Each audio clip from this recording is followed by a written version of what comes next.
I had cancer, I really didn't know what to say at the time. I didn't know what was going through my head. Just being young, I always think, like, you feel like you're so invincible. It does something when you have such a diagnosis like that. When you're young and cancer bursts into your life, it feels like your whole life has been turned upside down and shaken. Mind steady, and they were free at last. They ran higher than the clouds just to hide their mind. Cancer, really? Like, are you serious? No. It was forgiveness. When I got cancer, I really understood how much it means to be alive. It was all in the It didn't really hit me for a couple of days, because I was kind of like, cancer me? Didn't really think it would happen.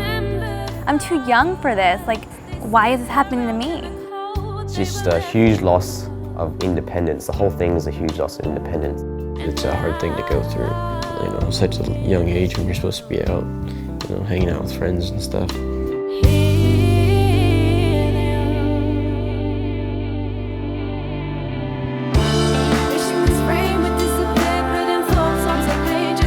I couldn't walk by myself. I couldn't go to the bathroom by myself. Like, you just feel helpless.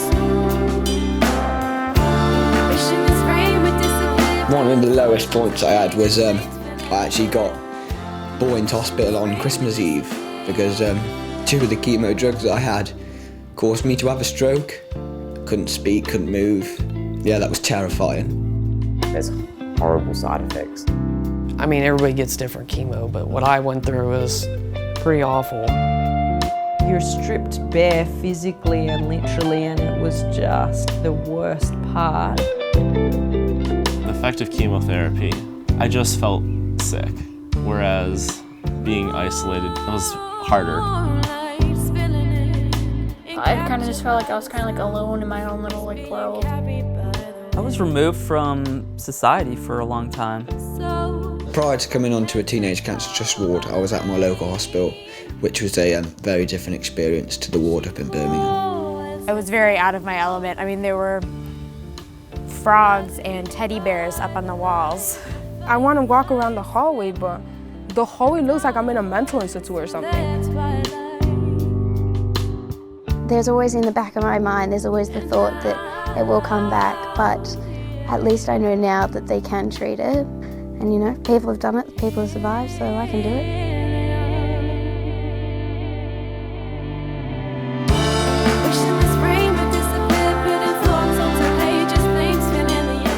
I think it's super important for other young people that have had a diagnosis at whatever point they're ready to be able to talk to someone. It could be a different cancer that they're going through. I just think they know no matter what, like, as long as you have someone that knows what you're going through, I think you can make it. I've noticed even when in group discussions, people really open up, and it's kind of lifting a weight off their shoulders because it's a chance to share and share the weight, and they don't have to worry about hurting anyone's feelings or, you know, people not understanding, because we all do, we all get it. Being on the teenage cancer trust ward made my treatment, if it can be enjoyable. I don't really think chemo can be enjoyable, but you generally make connections. It's cool to know that you're not the only one.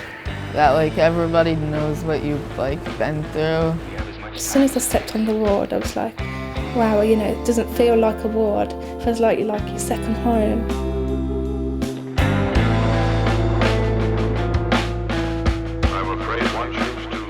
I wanted someone that I could share my story with and who'd understand, because at school everyone goes, you know, Sophie, that's really sad, but no one really gets it.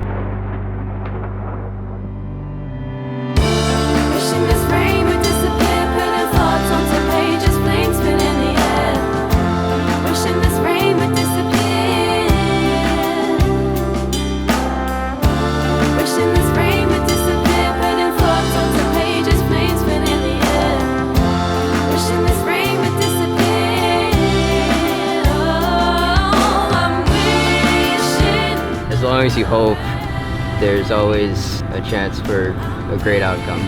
You just take each day as it comes. I'm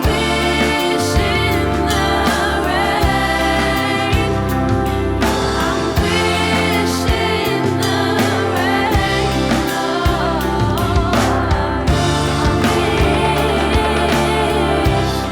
if I didn't have this ward, then I wouldn't have been able to get through that. So I'm very thankful for that. Something in my head and something in my heart is just, you just have to fight.